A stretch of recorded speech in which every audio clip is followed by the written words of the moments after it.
নমস্কার, আমার নতুন আরেকটি ভিডিওতে সকলকে স্বাগত জানাই। সঙ্গে জানাই গুড মর্নিং। এখন সকাল 7:30 বাজে, সমস্ত বাসি কাজ হয়ে গেছে। আর এখন যাব ছাদে। বেশ কয়েকদিন বাড়ি ছিলাম না, গেছিলাম নবদ্বীপ। কালকে সন্ধ্যের সময় ফিরেছি নবদ্বীপ থেকে।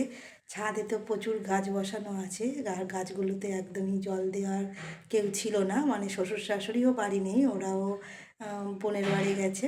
গাছে জল দেওয়া হয়নি, তাই চলুন গাছগুলো কি অবস্থা আছে চলুন দেখে আসি।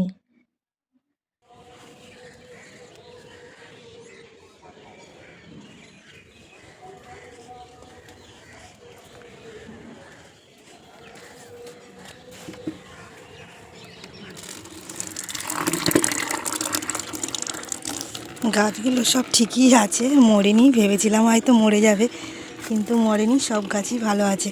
আসলে যাওয়ার সময় না একটু বেশি বেশি করে জল দিয়ে গেছিলাম। এই গাঁদার চারাগুলো আর চেরির চারাগুলো মরে যাওয়ার সম্ভাবনা ছিল।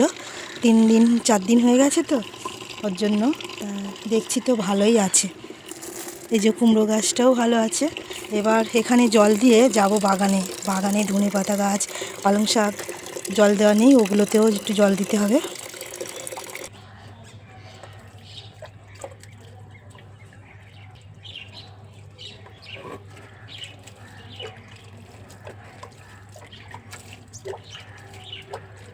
জল দেওয়া কদিন হয়নি, গাছে সব ফুল লাল হয়ে গেছে। এই যে সব ফুল পড়ে যাচ্ছে, প্রচুর ফুল ছিল গাছে, ছোট ছোট এই যে ফুল। এই যে অনেকগুলো কুল হয়ে আছে।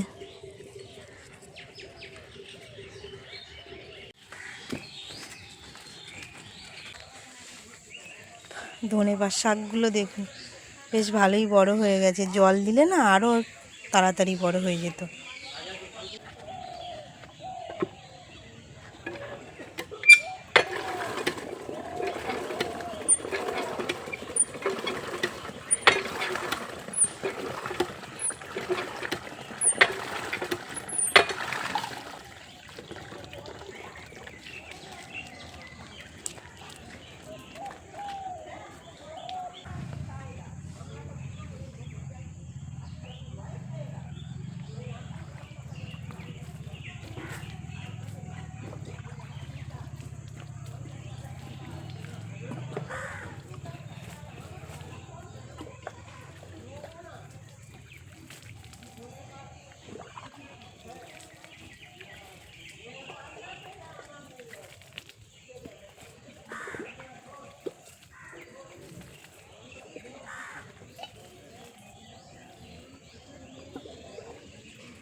এই দেখুন পালং শাকগুলো কত বড় হয়ে গেছে, আর তার সঙ্গে ঘাসও অনেক বড় হয়ে গেছে।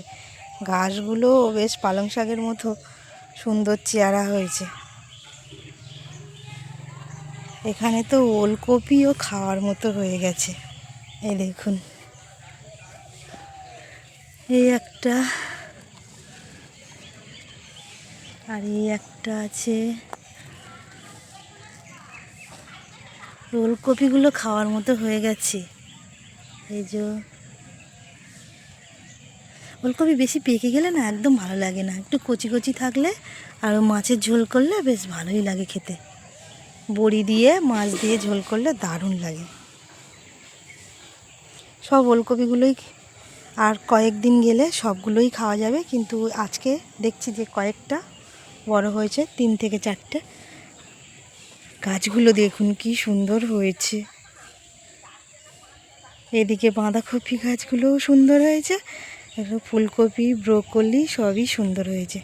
আর এই পেঁয়াজ গাছগুলো দেখুন কি অবস্থা। গাছের যত্ন বাবা করে, কিন্তু বাবা তো 1 সপ্তাহ বেশি হয়ে গেছে বাড়ি নেই। পেঁয়াজ গাছগুলো ভালো হয়েছে, এবার কালি বার হলে খাওয়া যাবে। টমেটো গাছগুলোও দেখুন, আগের দিন ভিডিওতে যা দেখিয়েছি তার থেকে মনে হয় ডবল হয়ে গেছে। এক একটা গাছ কত বড় হয়ে গেছে দেখুন।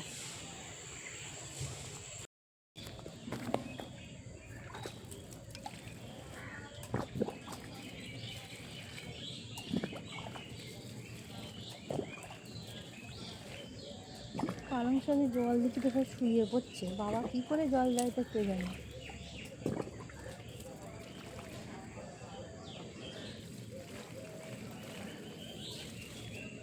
পালং শাকগুলো তুলে নিয়ে যেতে হবে মাখা খাওয়ার জন্য।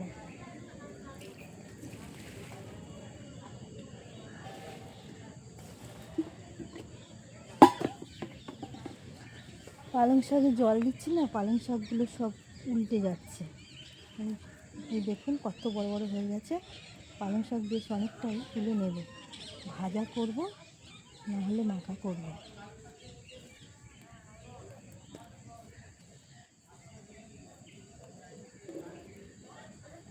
এই যে বড় হয়ে গেছে তো পোকাই খেয়ে নিচ্ছে, এতে তো সার দেওয়া নেই।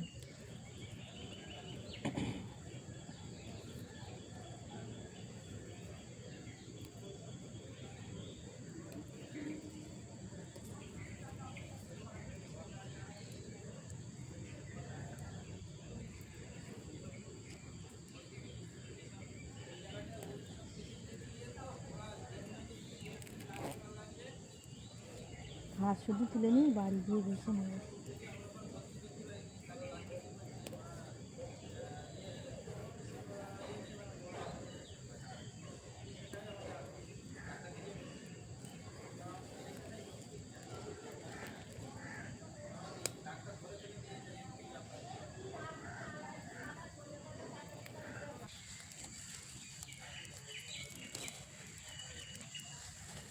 ঘাস হয়েছে প্রচুর, ঘাসগুলো মানে সব শুদ্ধই তুলছি যাতে ঘাস কমে যায়। আর পালং শাক এখান থেকে একটা একটা করে বাছা যাবে না, মানে প্রচুর ঘাস হয়ে গেছে। আর ঘাসগুলো বড় বড়ও হয়েছে, পাকা হয়ে যাচ্ছে।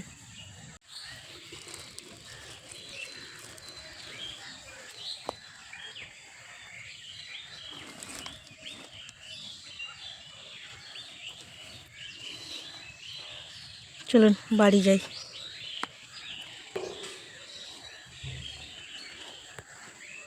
এখানে প্রচুর বেজি আছে, প্রচুর। দেখছেন বেজিটা ওই কাঠের মধ্যে ঢুকছে, ওই কাঠগুলো আমাদের মা রেখে দিয়েছে।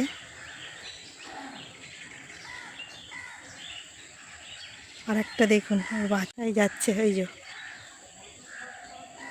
এই দেখুন কত বড় একটা কচু। আরও এতটা ছিল, এই কোড়ার দিকে একদিন কোড়া করে খাওয়া হয়েছে।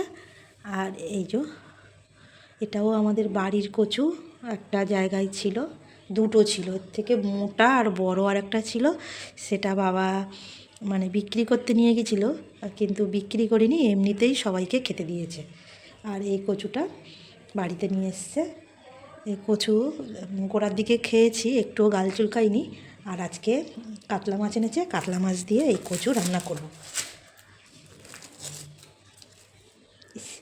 পচে গেছে, বেশ অনেক কদিন হয়ে গেছে তো কচুটা তুলেছে, এই পাতারগুলো পচে গেছে, এখান থেকে কেটে ফেলে দেবো। আর এই সামনেটা নিয়ে রান্না করব।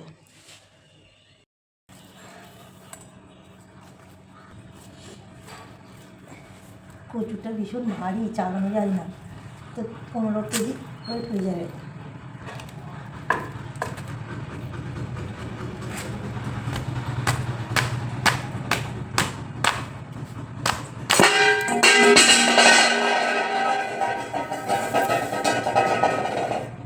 এটা রান্না করব।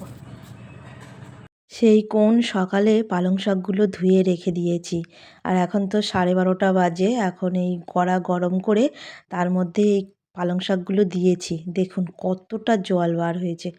এই পালং শাকের জলটা ফেলেই দিতে হবে, না হলে তো পালং শাক পুরো ঘেঁটে যাবে আর ভাজা যাবে না। পেঁয়াজ লঙ্কা দিয়ে আর অল্প একটু মিষ্টি দিয়ে পালং শাকটা ভেজে নিলাম। এতে আর কিছু দিইনি, একটু পেঁয়াজ লঙ্কা আর অল্প একটু মিষ্টি। এবার ওই যে মাছ নুন হলুদ মিশিয়ে রেখে দিয়েছিলাম, আর কচু দিয়ে মাছের ঝোল হবে আগেই বলেছি। মাছগুলো ভেজে নিয়েছি, এবার জিরে আর শুকনো লঙ্কা ফোড়ন দিয়ে এর মধ্যে দিয়ে দেব পেঁয়াজ। পেঁয়াজ একটু নাড়াচাড়া করেই তার মধ্যে দিয়ে দেব কচু, কারণ কচু একটু ভালোভাবে ভাজতে হবে। কচুটা ভালোভাবে ভেজে নিলে তারপর আদা রসুন দেব, তাহলে কী হবে রান্নাটা ভালো টেস্ট হবে। কচুটা এত ভালো দেখুন ভাজতে ভাজতে একদম গলে গেছে। এবার ওই আদা রসুনটা দেব, দিয়ে আরও একটু কিছুক্ষণ কষিয়ে নেব, মশলার কাঁচা গন্ধটা যতক্ষণ দূর হয়, তারপর গরম জল দিয়ে দেব।